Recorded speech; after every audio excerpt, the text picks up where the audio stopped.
থানাৰ অন্তৰ্গত পূব চাকুবাকু গাঁৱত আপোনাৰ আজি বিদ্যুৎ বিভাগৰ যি গাফিলতিৰ কাৰণে চাকুবাকু গাঁৱৰ ট্ৰান্সমিটাৰত কণমানি কিশোৰী 6 বছৰীয়া নাম মনিৰুল ইছলাম তেখেতৰ মৃত্যুবৰণ হয়।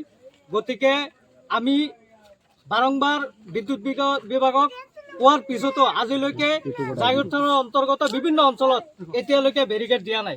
গতিকে আমি বিদ্যুৎ বিভাগক ধিক্কাৰ আৰু গৰিহণা দিছোঁ যাতে অতি সোনকালে ট্ৰান্সমিটাৰবিলাকত বেৰিকেড লগাব লাগে।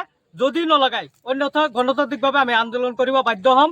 আৰু লগতে এই 6 বছৰীয়া দেখো আজকে মানুষ মরছে, এই যে এনকা আমাদের হাত রেগা আজকে তার একজন মানুষ মরছে, ছোট গান্দা 6 বছরের ট্রান্সমিটার দেখতে পারো।